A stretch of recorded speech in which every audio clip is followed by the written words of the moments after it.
I don't think it's fair that I speak about that without Kim permission. So I'm so sorry. I hope you understand. So yun po yung mga katanungan. Ito ang unang tanong ng reporter. Is it true that you have a crush on Kim Cho prior to guesting at Showtime? Sagot naman ni Oliver, I've always thought Kim is such a pretty person and she's from Cebu. Yeah, I guess you could say that. Tanong naman uli na reporter, are you courting Kim? So ito yung final na sagot niya na sinasabi niya, I don't think it's fair that I speak about that without Kim permission. I'm so sorry. I hope you understand. Aba, samot-saring reaksyon ng mga netizens, pumalag ang mga Kim Pao fans nga dito dahil nga at syempre naman yung reporter ng ABS-CBN at masyadong maulilat kaya naman ito nagsalita na. At may napabalita din noon, kumakailan lang na di umano'y may naliligaw raw kay Kim na isa po siyang mayaman. Isa po daw siyang bilyonaryo ayon sa karamihan pero hindi na pangalanan kung sino. At hinala ng karamihan baka nga raw ito yung sinasabi nila na manliligaw pa lang kay Kim. Pero wag na sanang sumali.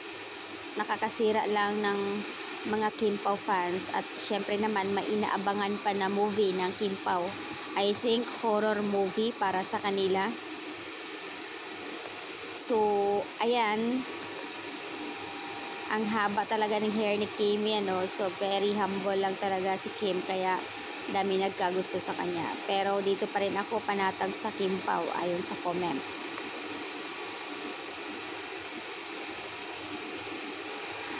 Oh my God, ayon sa isa, ito na nga yung sinasabi na sa hula na may maliligaw kay Kim pero non-showbiz daw na mayaman.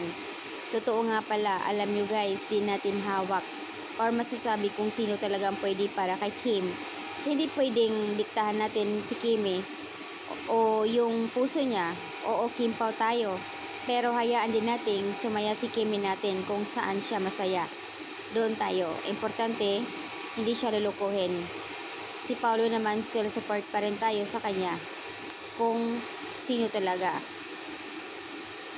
At syempre naman, dahil nga obvious naman si Paulo kay Kim, edi ando ng support nyo dapat kay Paulo. At tama yung sinasabi naman niya, hindi pwedeng diktahan, pero syempre nasa kay Kim na yan.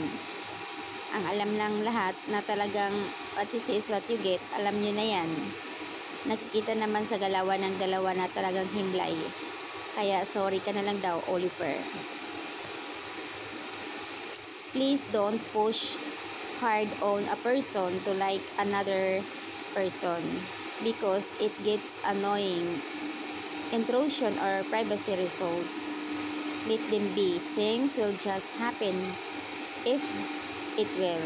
Although I think they really look good together pero doon tayo sa Kim Pao kaya wag na i-push para doon kay Kim Oliver. Kim Pao the best para sa ating lahat. Taga Cebu ako pero taga Cebu ako pero ayon sa comment mas nananaig pa rin ako sa Kim Pao. Bagay silang dalawa. Mayroong kilig overload para sa kanila talaga. At may hinala pa na kinukuha daw si attorney na Vivo artist. Kaya manatiling posibleng magiging artista na itong si attorney Oliver.